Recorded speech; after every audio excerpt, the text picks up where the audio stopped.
Hai Sobat Lentera, kembali lagi bersama saya Catherine Ellison di program Info Jatim.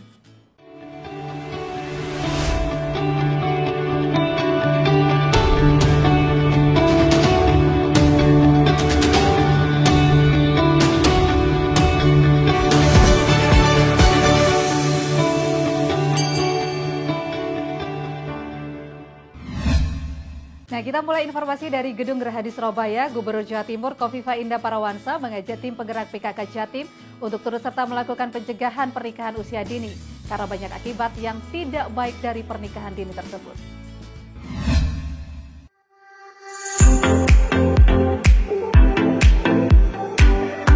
Langkah konkret dari upaya pencegahan pernikahan usia dini adalah dengan penandatanganan komitmen bersama yang digelar di ruang pertemuan lantai 3 Kantor Bapeda Provinsi Jawa Timur.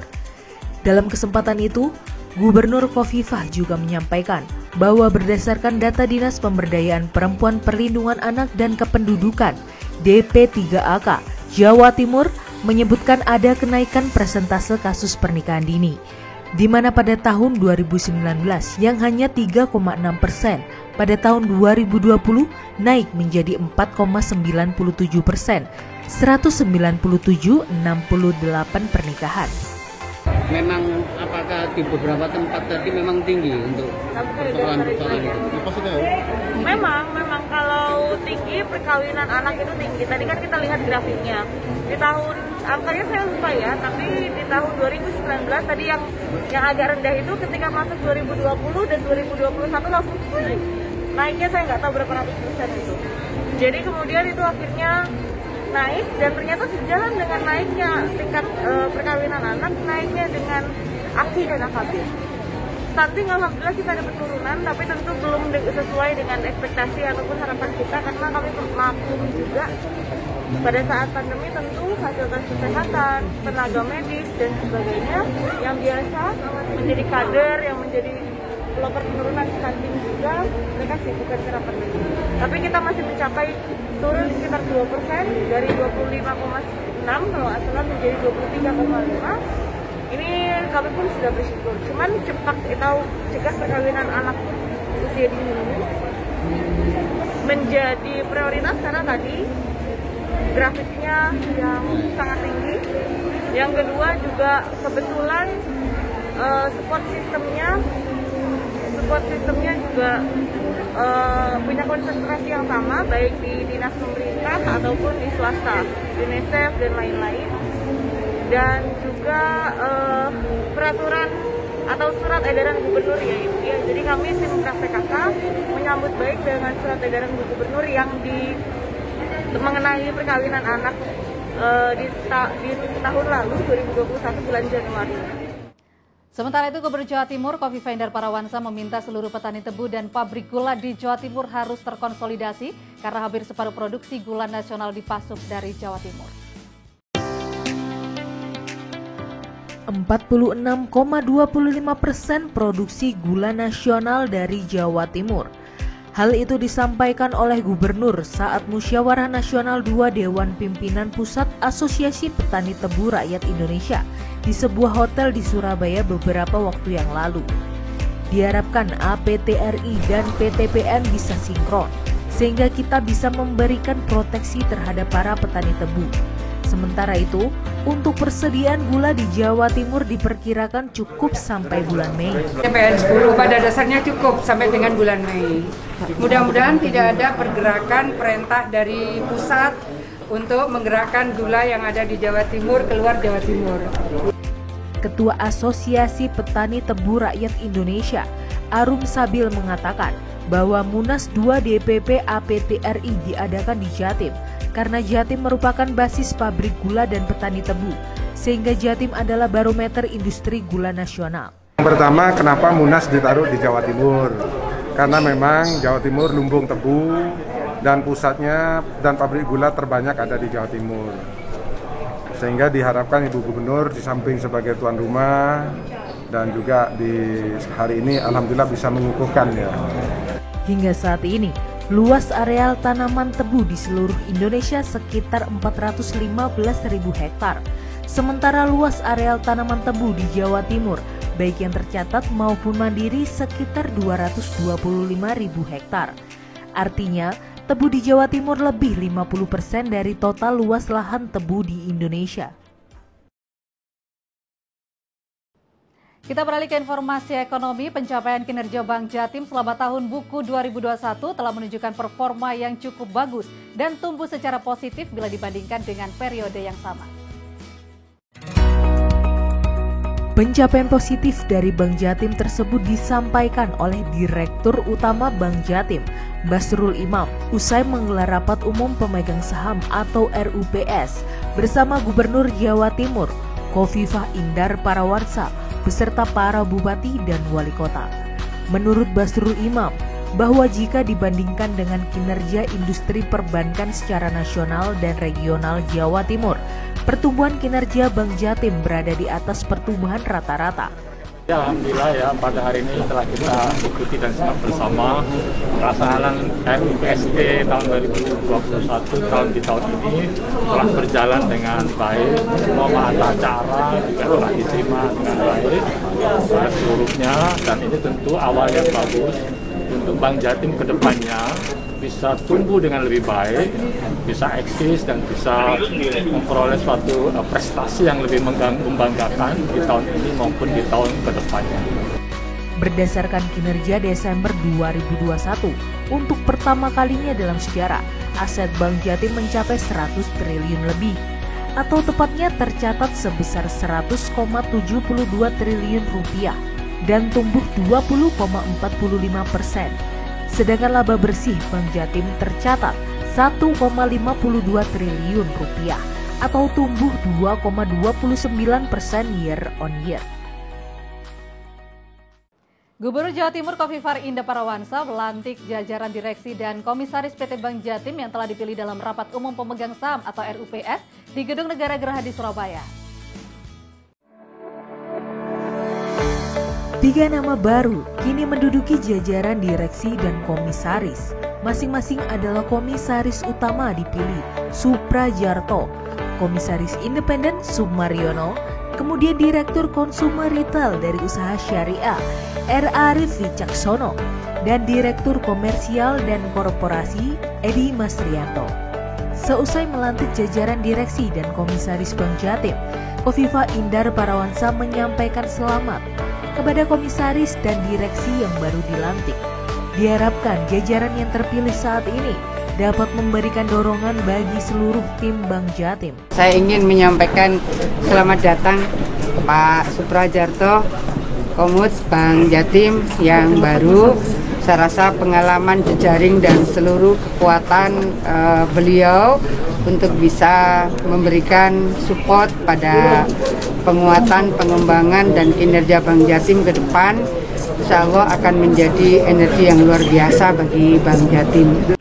Gubernur Khofifah berharap kehadiran komisaris utama serta jajaran direksi yang baru dilantik ini dapat langsung beradaptasi dengan berbagai tugas, serta langsung sinkron dengan berbagai kinerja yang menjadi tugas utama. Sebelumnya, Bank Jatim melakukan RUPS tahunan tahun buku 2021, di mana terdapat perubahan susunan pengurus perseroan. Bank Jatim memberhentikan dengan hormat anggota direksi yang berakhir masa jabatannya, yaitu Direktur Risiko Bisnis Rishiana Mirda dan Direktur Keuangan Ferdian Timur Satyagraha. Sesaat lagi Gubernur Jawa Timur Khofifah Indar Parawansa mengajak para muslimat NU untuk membangun ekonomi sebagai pemuatan dari dakwah. Jadi tetap di Info Jatim.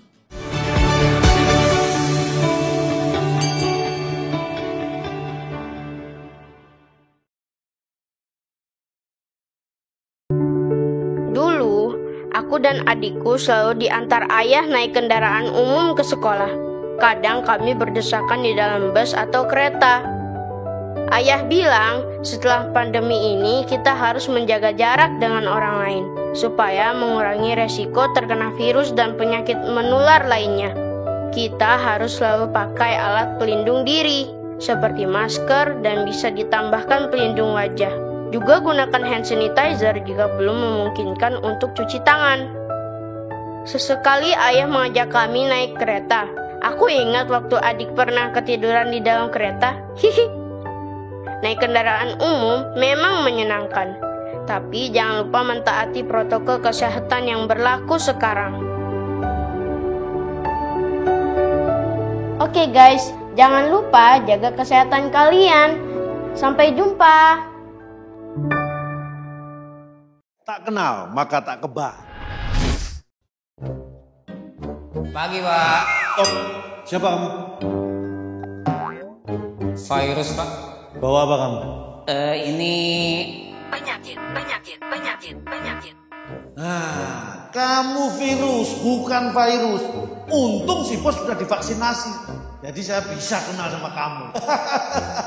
Bener nggak bos? Ya benar.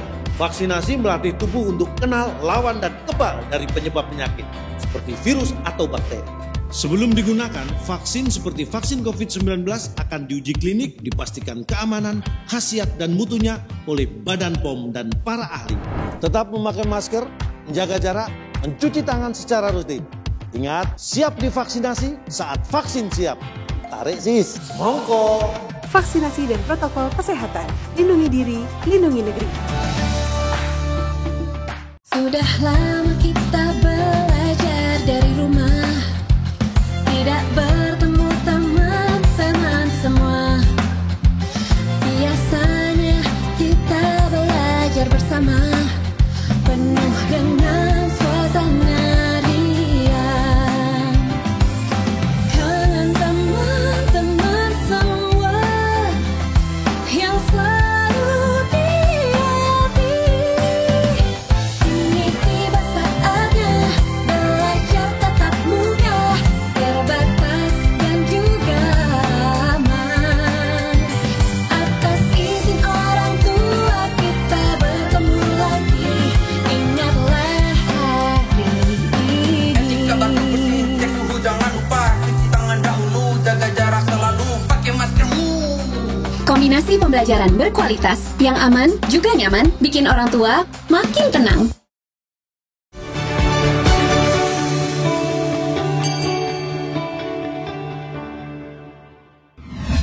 Beralih ke informasi yang lain, Majelis Ulama Indonesia Provinsi Jawa Timur akan segera memiliki gedung baru. Hal ini berlangsung setelah Gubernur Jawa Timur Khofifah Indar Parawansa meluncing secara langsung rencana pembangunan gedung MUI Jatim beberapa waktu yang lalu.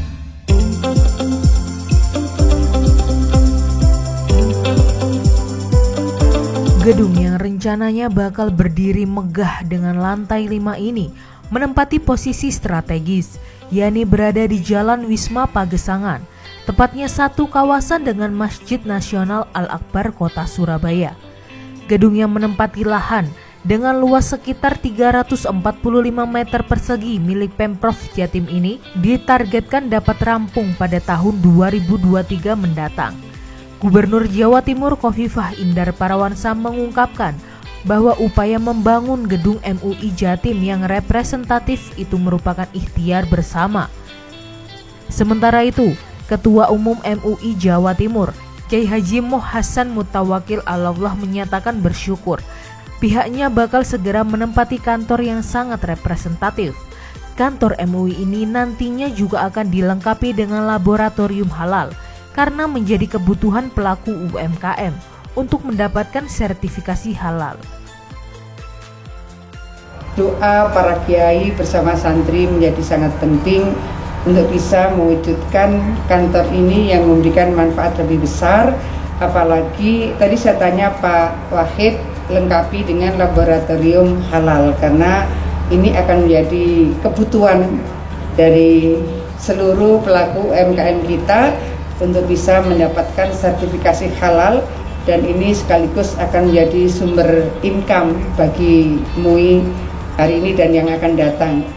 Dengan dibangunnya kantor ini tentunya kami bersyukur kehadirat Allah Subhanahu wa Ta'ala serta mengucapkan terima kasih yang setinggi-tingginya pada pemerintah Provinsi Jawa Timur, pimpinan Ibu Khofifah Indar Parawansa yang jujur sudah puluhan tahun MUI itu melas,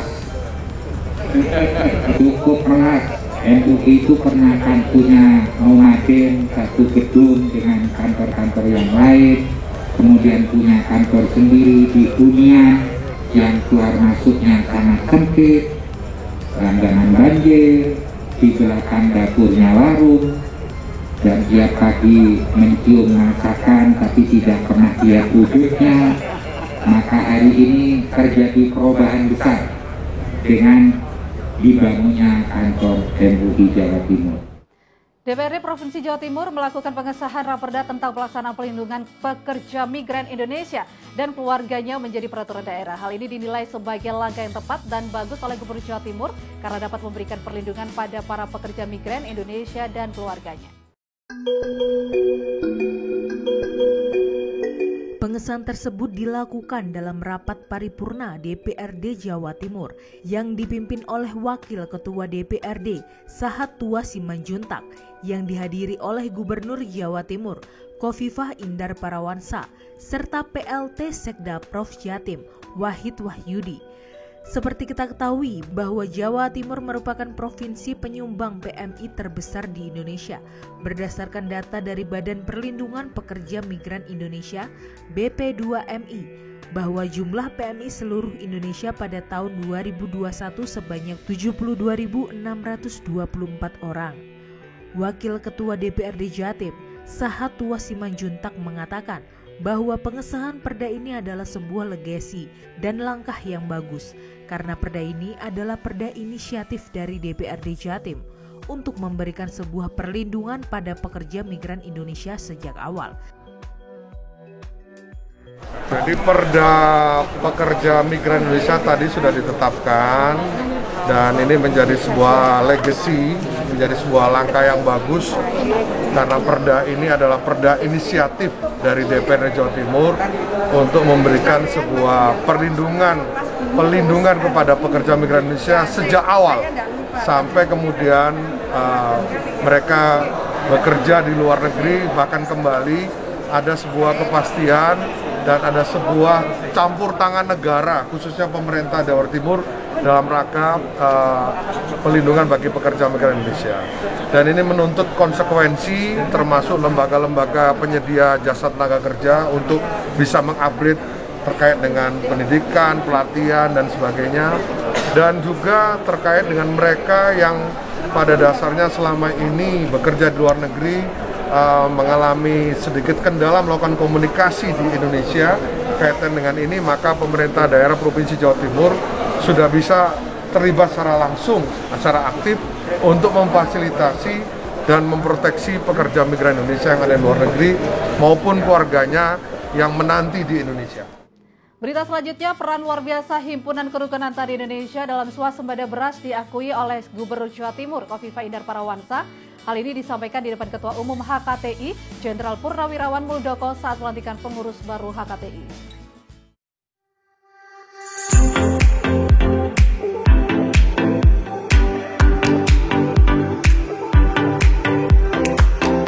Menurut Gubernur Jawa Timur Khofifah Indar Parawansa, bahwa selama 10 tahun terakhir, Provinsi Jawa Timur mengalami penurunan kemiskinan paling tinggi hingga sebesar 1,37% karena peran dari petani.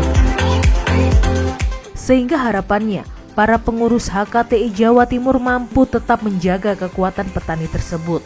Selain penurunan tingkat kemiskinan, kelompok tani juga mempunyai peran yang luar biasa sehingga Indonesia bisa swasembada beras saat pandemi. Sementara itu, Muldoko mengingatkan kepada semua pengurus HKTI Jawa Timur agar bisa terus bersinergi dengan semua pihak. Selain menjadi partner strategis dengan pemerintah, diharapkan HKTI juga mampu menjadi jembatan dengan semua pihak agar tujuan organisasi dapat segera terwujud. Mewaspadai dari awal Pak Jokowi sudah memberikan atensi bahwa FAO memberikan peringatan atas isu food security dan itu direspon dengan sungguh-sungguh oleh Bapak Presiden. Ya. Beberapa komunitas yang tidak bisa dikendalikan karena itu memang perkembangan dari global. Di antaranya masalah padi, masalah kedelai itu global market yang besar, ya itu. Berikutnya masalah minyak juga, minyak sedang bergejolak di global sehingga mempengaruhi domestik.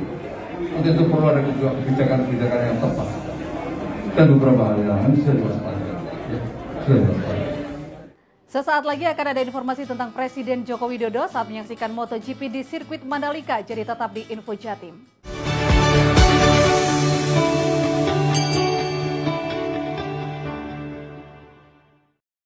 Sertifikasi dan registrasi adalah bukti standar produk pertanian yang memenuhi jaminan mutu dan keamanan pangan. Pastikan beras yang Anda konsumsi terdapat nomor registrasi dan Otoritas Kompeten Keamanan Pangan Daerah OKKPD Provinsi Jawa Timur. Dinas Pertanian dan Ketahanan Pangan Provinsi Jawa Timur menargetkan terciptanya produksi dan produktivitas pangan dengan memenuhi standar mutu dan keamanan pangan. Agar menang bersaing di era masyarakat ekonomi ASEAN, budayakan sadar pangan aman dan bermutu. Saya Andi, mahasiswa semester 2. Lebaran tahun ini sepertinya akan berbeda. Karena ada kondisi virus corona, kayaknya aku nggak pulang dulu deh. Habis nelpon ibumu ya? Aku kangen Bu sama keluarga di rumah. Dik, ini ibu baru masak. Pokoknya kamu harus fokus kuliah. Semua kita hadapin bareng-bareng ya. Sekecil apapun kebaikan dapat berdampak besar kepada orang lain.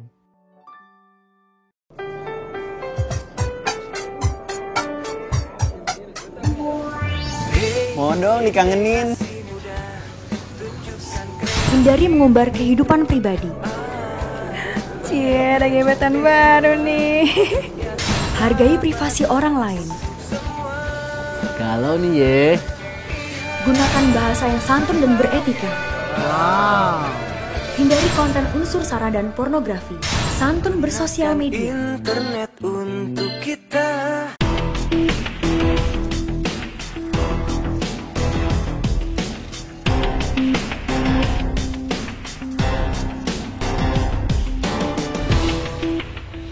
Penasaran kapan pandemi ini selesai? Salah satu sinyal positif kita untuk keluar dari pandemi ini adalah saat sudah ada vaksinnya. Kabar baiknya, vaksin COVID-19 sedang dalam masa persiapan untuk diproduksi. Salah satu tempatnya di sini nih. Tapi sebelum bahas soal kemajuan vaksin itu sendiri, udah tahu kan kenapa vaksin itu penting? Wajar ya kalau saat pandemi kayak sekarang ini, semua perlu dijelasin secara detail. Tapi vaksin sebenarnya bukan hal yang baru kan? Kita sudah akrab kan dengan vaksinasi sejak kecil? Mungkin bagi sebagian lebih tahu kalau saya bilangnya imunisasi. Tujuan vaksin atau imunisasi tersebut adalah menimbulkan kekebalan tubuh buatan. Supaya kalau ada virus yang aslinya masuk ke dalam tubuh, maka daya tahan tubuh kita sudah siap melawan. Nah, agar makin banyak orang yang daya tahan tubuhnya siap terhadap virus, kita semua harus divaksinasi. Nanti kalau sudah semakin banyak yang sudah divaksin, semakin rata kekebalan tubuh kita semua. Virus akan kehilangan orang yang bisa dijadikan tempat hidup. Nah, itulah di mana herd immunity sudah terbentuk. Apabila sekelompok manusia atau masyarakat memiliki imunitas terhadap suatu penyakit infeksi. Dan perlu dipahami bahwa herd immunity itu bisa terjadi apabila ada suatu proses imunisasi. Inilah kenapa vaksinasi jadi salah satu metode yang paling efektif untuk menekan penyebaran virus yang sangat cepat. Terus buat yang nanya, vaksin ada efek sampingnya nggak ya? Jangan khawatir, saat vaksin COVID-19 diproduksi nanti, itu artinya sudah pasti telah lolos uji coba yang berlapis-lapis. Jadi kalau ujinya dilakukan dengan baik, diamati dengan baik, maka potensi untuk memiliki efek samping itu menjadi sangat minimal. Dan bisa saja bahwa risiko itu untuk adanya efek samping itu bisa saja ada, karena itu biasanya kejadiannya kecil. Karena apa? Karena di dalam uji klinisnya kita sudah menggunakan sejumlah masyarakat atau manusia yang dites dulu, dan itu kita amati betul. Efek positifnya dari vaksinasi itu jauh lebih besar daripada potensi efek samping, karena efek samping selalu diamati di dalam uji klinis dan selalu diamankan dari uji tersebut. Sudah jelas kan kenapa kita tidak perlu takut vaksinasi? Sekarang kita tinggal berharap supaya seluruh tahapan uji coba selesai. Vaksin siap diproduksi dan kita semua bisa keluar dari pandemi ini.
Bangkit di saat sulit, menang melawan COVID. Together, yes, we can do it.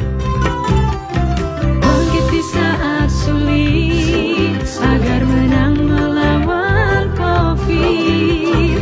Together, yes, we can do it. Bangkit di saat sulit, agar menang melawan COVID. Together, yes we can do it. Bangkit di saat sulit, agar menang melawan COVID. Together, yes we can do it.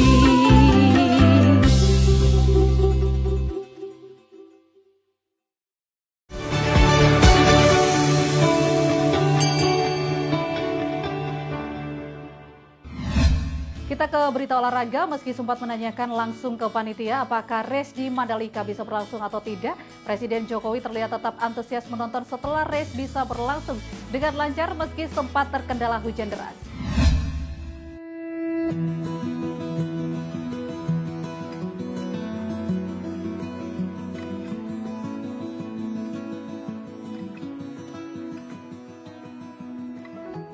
Bertolak dari Bandara Halim Perdana Kusuma, Jakarta, Presiden Joko Widodo beserta Ibu Iriana Joko Widodo tiba di sirkuit Mandalika, Lombok, Nusa Tenggara Barat pada hari Minggu pagi.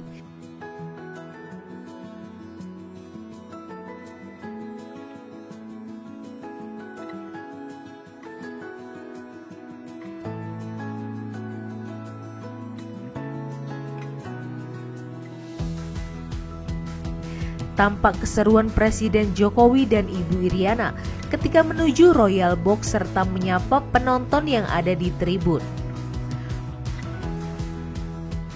Presiden Jokowi tampak menggunakan jaket warna merah bertuliskan G20 Indonesia 2022. Beserta Ibu Iriana tampak antusias memperhatikan lapangan sirkuit Mandalika.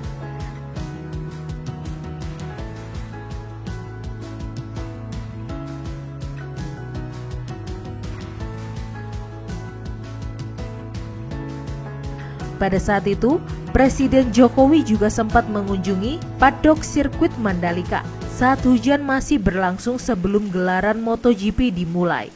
Presiden Joko Widodo bertemu CEO Dorna Sport, Carmelo Ezpeleta, untuk menanyakan dengan kondisi hujan seperti ini apa yang harus dilakukan.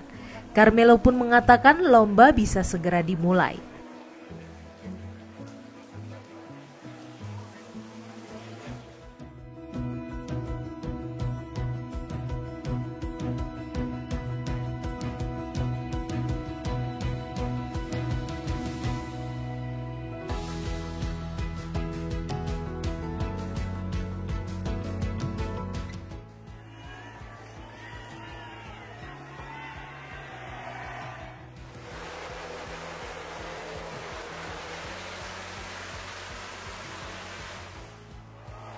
Dan pada balapan MotoGP kali ini di Mandalika, posisi pertama diraih oleh pembalap dari Red Bull KTM Factory, Miguel Oliveira, dengan catatan waktu 33 menit 27,223 detik.